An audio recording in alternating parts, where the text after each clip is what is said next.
किया जाए ना। नमस्कार दोस्तों, सभी भाइयों को राम राम। दोस्तों आज 10 जनवरी 2026 दिन शनिवार।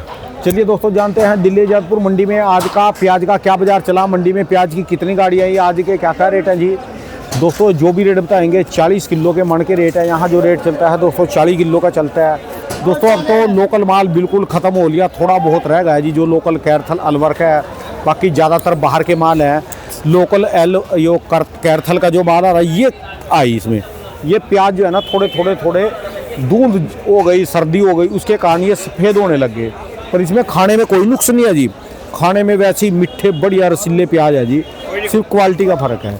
जो बाहर के माल आते हैं जैसे अपना गुजरात, महाराष्ट्र, मध्य प्रदेश, वो ये क्वालिटी आ रही, ये इस समय नंबर 1 पे बिक रहे जी जो नए वाले प्याज दूसरी स्टेट के हैं जी। चलिए जानते हैं योगेश शर्मा भाई साहब से आज की क्या रिपोर्ट। नमस्कार भाई साहब जी। नमस्कार जी। कैसे हो जी? बस बहुत बढ़िया जी, आप सुनाओ। हाँ तो कई दिन के बाद मुलाकात हुई। देखो जी 25 अक्टूबर को हमने खैरतल मंडी में शुरुआत करी थी। 25 अक्टूबर हमारा वो सीजन होता है, वहाँ खैरतल की प्याज, लोकल की प्याज वहाँ चलती। ठीक है जी। पिछले ये चौथा साल समझो, 23 में गए थे। 23 सवा 2 महीने हो गए, 2.5 महीने समझो, पूरे 2 महीने 15 दिन। 2 महीने 15 दिन हो गए। 2 महीने 15 दिन का ये सीजन हर टाइम, ठीक है हर जी। साल कहने का मतलब हम अलवर में देखने, खैरतल मंडी में देखने के लिए मिले। कैसा रहा कुल मिला के सीजन, कैसा रहा जी? देखो जी सब बढ़िया रहा, पर इस नहीं साल वो तो एक तो अभी बढ़िया रहा, एक है पैसे के हिसाब से देखा जाए तो किसानों का भी है ना, इसमें कैसा रहा? देखो जी इस साल क्या था, देखो राणा जी आपको भी पता है, जब किसान को वाजिब फसल का दाम नहीं मिलता तो उसमें किसी की भी संतुष्टि नहीं है, ना तो लेबर की संतुष्टि, ना आड़ती की संतुष्टि, ना किसान। इस साल तो किसान की लागत भी घर से गई है। आपने देखा होगा नवंबर के महीने में तो 5 रुपए से लेके 12-13 रुपए का भाव निकल गया। ठीक है जी। बाद में भाव आया तो 10 रुपए से लेके 20-22 रुपए का। तो इसमें भी कुल मिला के आप ये समझो किसानों की लागत भी इस साल नहीं निकल पाई। इस फसल में लागत ज़्यादा आती है, जो गर्मियों की फसल होती है उसके 2 गुनी लागत आती है इसमें जी। इसमें इसका कारण है बीघे में 100 मन, 125 मन, 150 मन ज़्यादा से ज़्यादा प्याज बैठना। और 150 वाला तो इस साल माहौल भी नहीं था। 40 मन से लेके 70 मन का बीघा रहा इस साल। कोई 10% किसानों की हो गई हो तो बात मैं कह नहीं सकता। बाकी इस साल अलवर का किसान मार में था। और आज एक नई चीज़ मैं बताने जा रहा हूँ अलवर वालों के लिए भी, सब जितने भी अपने किसान, जितना बीज आप कंपनियों से खरीद रहे हो आप कम लगाओ। बार बार हम कह रहे हैं भाई हर चीज़ें महंगी है, लेबर महंगी है, बीज महंगे हैं, दवाइयाँ महंगी हैं, आप ये कम लगाओ। आपसे रिक्वेस्ट करी जा रही, भाई अलवर वालों से भी रिक्वेस्ट है, क्योंकि अभी ये कण खरीदने की तैयारी चल रही है, बीज खरीद अगले साल का। बीज कंपनियां और कुछ लोग अपनी लालसा के लिए प्रॉफिट ढूंढते हैं। नहीं कौन से उसका कण खरीद रहे इस वाली फसल का अगले साल के लिए? हाँ जी, इसके लिए अभी ये कण खरीदेंगे।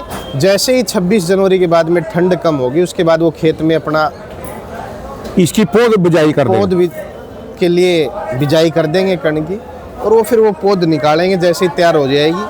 और उसके बाद में 15 अगस्त से लेकर 15 सितंबर के बीच में, जैसे गर्मी वाली फसल है जो उसकी जो है पौध लगती है, पनीरी लगती है, इसके छोटे छोटे प्याज लगते हैं इसके। हाँ, इसके जो है इस टाइम किसान बीज खरीदारी में फुल डिमांड पे। अच्छा जी। तो आप अपनी समझ से बीज लें, जो भी कंपनी का आपको जो अच्छा लगे, पर कम लें। मैं आपको बार बार ये कहना चाह रहा हूँ, कम लें भाई। हमारा हर सालों साल 10 महीने प्याज 1 लाख कट्टा रोज़ बांग्लादेश को जाता था। तो 10 महीने की औसतन आती है, आप अगर जोड़ोगे तो 1 महीने की औसतन 3, मेरे ख्याल से 1 लाख कट्टा हो गया, 30 लाख हो गई। 30 लाख कट्टे 1 महीने के हुए जी। तो 10 महीने के कट्टे बैठते हैं 3 करोड़। 3 करोड़ या 2.5 करोड़ पकड़ लो आप। 2.5 करोड़ कट्टा प्याज अगर बांग्लादेश नहीं जा रहा और नहीं जाएगा, ये आपको आज फिर बता रहा हूँ मैं, इसलिए नहीं जाएगा कि भाई अभी 30, 40, 50 गाड़ियाँ जा रही हैं। 15 फरवरी के 10 फरवरी के बाद फुल फिनिश में बांग्लादेश में फसल निकल जाएगी, और वो फसल उनकी 15 नवंबर तक चलेगी। तो इसलिए मैं रिक्वेस्ट कर रहा हूँ भाई, आप हर चीज़ की लागत ज़्यादा, गरीब किसान को मार ज़्यादा। पैसे वाला सक्षम किसान वो उतार चढ़ाव सब देख लेता है, पर गरीब किसान के पास कोई और रोजी रोटी नहीं है ठीक है करने के अलावा, तो आप कम कण खरीदें और कम लगाएं। कहने का मतलब ये नहीं कि भाई आपने सोचा इस साल भाव नहीं है, ये समझ लेना आप 25 से 2 और बुरा 26 का प्याज का रहेगा। अगर आप तरीके से लगाओगे तो 25 से 2 और 26 अच्छा आएगा, और ऐसे ही फसल लगाओगे पिछले साल के जैसे तो 25 से बुरा 26 का दौर रहेगा प्याज के लिए। ठीक है जी। हाँ जी, हाँ। तो इसलिए रिक्वेस्ट है भाई, कंपनियों के कोई रेट कम नहीं हुए बीज के, कंपनियां वही पौने दामों में बीज बेच रही हैं, और इस साल प्याज मंदी भी की है, तो आप कम खरीदोगे तो बीज के रेट भी आधे आ जाएंगे। ठीक है जी। तो इसलिए सबसे हमारा तो यही मार्गदर्शन है भाई, कम खरीदें और कम लगाएं। अलवर वाले भी, एमपी वाले भी, महाराष्ट्र वाले भी 1 साल 2 साल जमीन को खाली छोड़ दो, कुछ और लगा ले, कुछ भी लगा लो जी। मैं तो कह रहा हूँ खाली छोड़ दो। आप समझना राणा जी, आज मैंने 10 बीघा प्याज लगाई मैंने, और 10 बीघे प्याज में मैंने प्याज बेची 3 लाख रुपए की, और आज हम सब किसान मिलके 10 की जगह 5-5 बीघा लगाते हैं, % माल हुआ, तो वही माल हम 3 लाख का बेच रहे हैं। अरे 5 बीघे के खर्चे बचेंगे, कण बचेगा, बीज बचेगा, और जमीन 2 साल बाद में नया रंग दिखाएगी। ठीक है जी। जब खाली जमीन छोड़ी जाती है फसल लगाने के लिए, तो उसमें उसकी अगली साल 2 साल में अच्छी पैदावार निकलती है उसके अंदर, क्योंकि ज़मीन में भी ताकत आ जाती है। तो इसलिए हम बार बार रिक्वेस्ट करें भाई कम लगाओ, नहीं तो आप ये मत कहना भाई राय नहीं दी। हम इसलिए राय देते हैं कि हमारा चैनल खाली भाव बताने के लिए नहीं है। आप जब किसी भी हमारे जितने आदमी डिबेट देने के लिए आते हैं, तो पहले राय भाव तो आप कहीं भी देख लोगे, ठीक है जी, किसी वीडियो में देख लोगे। हमारा जो चैनल है खाली आपको ये राय देता है कि भाई कब कौन सी चीज़ कितनी कम लगानी, कितनी ज़्यादा लगानी। यानी बांग्लादेश का आने वाले समय में भी कोई तबार नहीं है, कब इनके साथ लड़ाई खड़क जाए, कब बंद हो जाए। देखो, लड़ाई झगड़े को नहीं जानते, हर देश सक्षम होना चाहता है राणा जी, वो सक्षम हो गए। समझना आप मेरी बात। हमारे यहाँ आज भी हम पेट्रोल डीजल पे डिपेंड है, सारा पैसा हमारा जो कमाई का वो सारा पेट्रोल डीजल में है। अरे ऐसा कोई सेंटर लाओ या ऐसी कोई चीज़ लेके आओ कि भाई ये पेट्रोल डीजल हमें जरूरत ही ना पड़े, जिससे पूरा वर्ल्ड बर्बाद हो जाए।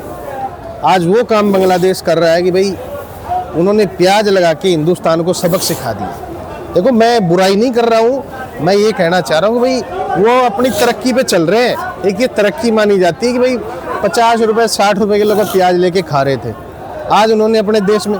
तो हमारे यहाँ भी पेट्रोल और डीजल का जिस दिन खात्मा हो जाएगा, हम वर्ल्ड के अंदर एक साइड रहेंगे, पूरा वर्ल्ड एक साइड रहेगा। ठीक है जी, ठीक है, क्योंकि हमारा पैसा सारा, जितनी भी ये कंट्रियाँ हैं ना जी, ये इंडिया अगर पेट्रोल डीजल आज बंद कर दे इनसे लेना, तो ये सब खत्म हो जाएंगे। तो पैसा ही 2 चीज में जा रहा है, तो पेट्रोलियम में या सोने में। बस ये सोना ला के लोग अलमारियों में रख रहे, इसका क्या फायदा जी। देखो, सोना तो फिर भी एक रखने की चीज है।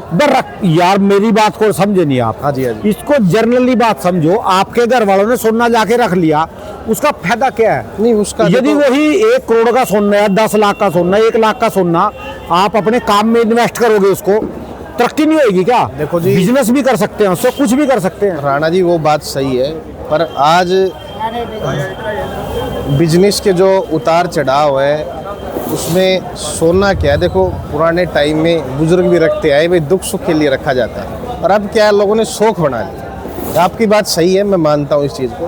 पहले दुख सुख के लिए लिया जाता था, पर अब कुछ लोग जिसका सोना बेचने का टाइम आ लिया ना, उससे बड़ा दुख कोई नहीं है। हाँ, बस। तो देखो, ये चीज़ें सोना भी काम नहीं करता। पेट्रोल और डीजल का खात्मा हो हमारे देश से, नई रणनीति ऐसी बने कि हम सौर ऊर्जा ज़्यादा से ज़्यादा बनाएं, जिससे पेट्रोल डीजल का खात्मा और नई चीज़ों में हम आगे उन्नति करें। हमारे देश में भी काफ़ी फ्रूट ऐसे हैं, dragon fruit, blueberry, English vegetable, avocado, जो पहले बाहर से आते थे। देखो, ये सारे हमारे यहाँ पर होने लग गए। अब क्या है, पॉली हाउस गवर्नमेंट स्कीम लेके आए। ठीक है जी, तो आप पॉली हाउस वगैरह लगाओ, बेमौसम की सब्जियां लगाओ। भाई जो सब्जियां दूसरे मौसम में तेज बिकती हैं वो सब्जियां लगाओ। आप खाली ये मत सोचो भाई प्याज, मैं कहता हूँ भाई प्याज की जो 2010 से लेकर 2024 तक जो प्याज में किसानों ने पैसा कमाया, वो अच्छा पैसा कमाया, हमारे सक्षम हो गए किसान। ठीक है जी, पर आज वो समय नहीं है। हम बार बार ये कहना चाह रहे हैं, आप भी कैलकुलेटर चलाना जानते हो, फ़ोन चलाना जानते हो, कि हमारा 300 गाड़ी पर डे की औसत बांग्लादेश की थी। 300 गाड़ी में मैं तो 200 ही पकड़ रहा हूँ, 300 भी नहीं पकड़ रहा हूँ। 200 गाड़ी पर औसत जाती थी, 10 महीने प्याज जाती थी। ठीक है जी। मार्च और अप्रैल में प्याज नहीं जाती पहले के रिकॉर्ड में। अगर 10 महीने बांग्लादेश प्याज ये नहीं जाएगा, इतना प्याज, तो इसका क्या असर पड़ेगा प्याज? आज भी आप देख रहे हो पुराने की गाड़ियां भी आ रही है लगातार। इंदौर मंडी में 10-11 हज़ार पुराने का प्याज आ रहा है, तो क्या है? ये सब नुकसान है। हम ये कहना चाह रहे भाई मत लगाओ आलू। सारी बातों का कहने का मतलब है कम लगाओ जी, इसको कम लगाओ। अगले साल की इस वाले प्याज की, सर्दी वाले प्याज की भी तैयारी कम रखो, और जो अब गावटी की फसल लगाएंगे वो भी कम रखो। सबको ब्रांड के कपड़े पहनने आते हैं, कोई हल्के कपड़े आजकल पहनता नहीं। जब कपड़ा 4,000-5,000 का बिकता है तो अपनी चीज़ को बेचना जानो नहीं कि बाजार में 50 रुपये कैसे बेचनी है। ठीक है जी। एक कंपनी गाड़ी रिलीज करती है और 10 दिन में वो आउट स्टॉक दिखा देती है। ठीक है जी। तो ये सब चीज़ें आप जितने ग्रुप बना रहे हो भाई, ग्रुप बनाओ किसानों के, और सब अड़ जाओ गांव में। भाई तू भी नहीं लगाएगा, हम 5 बीघा लगाएंगे, तू 3, जिसकी जितनी ज़मीन है हर आदमी 3-3 बीघा कम करवा दो। ठीक है जी। 10-10 आदमी एक संगठन बनाओ हर गांव के अंदर। देखो संगठन रोड पे खड़े होने से नहीं बनते, संगठन एक मजबूत होने से इसलिए बनते कि भाई एक गांव के अंदर 10 आदमियों की टीम गठित हो जाए कि भाई आप प्याज इतना लगाओगे, इससे ज़्यादा आधार पे प्याज मत लगाओ। ठीक है जी। और उसको भी नुकसान नहीं है, कम लगाने वाले को भी। उसकी फसल डबल रेट में बिकेगी, ज़मीन में मेहनत कम लगेगी, खर्चा कम बचेगा, दवाइयाँ कम लगेंगी, खाद बीज कम लगेगा। ठीक है जी। तो ये चीज़ें कंट्रोल लानी जरूरी है। आज देश में इतनी गरीबी नहीं है हमारे में, जितनी गरीबी में सब्जियां बिक रही है। आप भी जानते हो आज आलू के क्या हालात है। आलू आप देख रहे हो 6 रुपये से लेके 10-12 रुपये किलो आलू बिक रहा है, वो भी हिंदुस्तान जैसे देश में जहाँ पेट्रोल डीजल 100 रुपये और आलू बिक रहा है 6 रुपये 10 रुपये।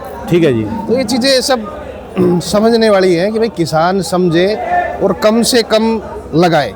आलू हो गया, प्याज हो गई, और कॉमन चीज़ें हैं, तो इसका क्या खराब होना है? 6 महीने 8 महीने तक स्टॉक में भी रह जाती हैं। ठीक है जी। तो इसलिए हमारी बार बार भाई रिक्वेस्ट है कि आप ये बोलो कि भाव नहीं मिलता फसल का। भाव इसलिए नहीं मिल रहा कि सरकार भी 3 करोड़ कट्टे को समुद्र में नहीं डाल सकती। ठीक है जी। तो ये समझने की चीज़ है भाई, कम लगाओ। रिक्वेस्ट हम बार बार कर रहे हैं आपसे, कम लगाओ। बाजार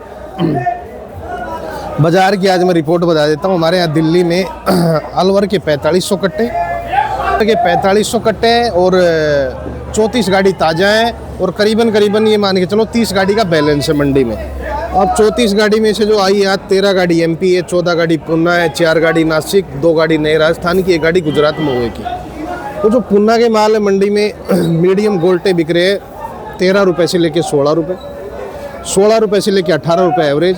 जो अच्छे माल है वो 18 से लेके 20-21 रुपये। ठीक है जी। और नासिक की जो पोजीशन है राणा जी 17-18 रुपये, जलगांव की पोजीशन 17 रुपये से 20 रुपये। गुजरात के माल हल्के आ रहे हैं 14 रुपये से लेके 16-17 रुपये। अलवर के जो प्याज है वो बिक्री 10 रुपये से लेके 14 रुपये, और जिरका इलाके की प्याज 14 से लेके 16 रुपये ऊपर में। ठीक है जी। तो ये देखो आप, रेट तो हर जगह देखने के लिए मिल जाते हैं भाई, समीक्षा लो। आज जैसे शनिवार है, कोई डिफरेंस है मंडी में? राणा जी कोई डिफरेंस नहीं है, और डिफरेंस कोई तेजी नहीं, कुछ नहीं, डिफरेंस आना भी नहीं है। हाँ एक चीज़, ये चीज़ नहीं ज़रूर है भाई, 26 जनवरी तक सब मंडियों में, नासिक और गुजरात की मंडियों में आमदनी थोड़ी कम लाओ, जिससे ये 15-20 दिन महीने भर मार्केट टिक जाए। 26 जनवरी के बाद नॉर्थ इंडिया में ठंड कम हो जाएगी, बिक्री ज़्यादा इसलिए खुल जाएगी। फरवरी में हमारे इधर शादियाँ बहुत होती हैं, तो 8-10 दिन का थोड़ा सा मामला ठंडा रखें महाराष्ट्र के अंदर, क्योंकि महाराष्ट्र में राणा जी पर डे 2,000-2,500 गाड़ियों का अराइवल। पूरी फील्ड वर्क का आप आकलन करोगे तो 2,500 के आसपास गाड़ियाँ पर डे की महाराष्ट्र में 30 टन की निकल रही है वहाँ से। 30 टन की 2,500 गाड़ियों की आमदनी डेली हो रही है वहाँ, जिसमें सारा इंडिया कवर कर रहा है, बाहर थोड़ा बहुत एक्सपोर्ट भी हो रहा है। तो इसलिए भाई हम कह रहे हैं कि 2,500 की जगह 2,000 रखो 26 जनवरी को। 26 जनवरी के बाद नॉर्थ इंडिया 200 से 300 गाड़ी बिक्री प्लस होगी। ठीक है, बिक्री खुलेगी। हाँ जी, हाँ जी, बिक्री खुलेगी, भाव बना रहेगा। इसलिए थोड़ा सा महाराष्ट्र के किसानों को थोड़ा सा स्लो चलना चाहिए। हाँ जी। मेन गुजरात का जी, गुजरात क्या रंग दिखाएगा जी? देखो जी, क्योंकि एक बार गुजरात भी जब चलता है ना तो सारे में महुआ भावनगर राणा जी चल जाता है। सब हर चीज़ का टाइम आता है। इस साल क्या था, अक्टूबर के महीने में जो फसल खराब हुई, वो फसल खराब होने की वजह से गुजरात लेट है। गुजरात अगले 26 तारीख के बाद आमदनी वहाँ भी थोड़ी थोड़ी प्रेशर में आनी स्टार्ट होगी। चलिए जी, धन्यवाद भाई साहब जी। एक बार दुकान का एड्रेस ये mobile number. 282 Mahavir onion company 9540046282 new धन्यवाद सब्जी भाई। मंडी दिल्ली आ जाता है।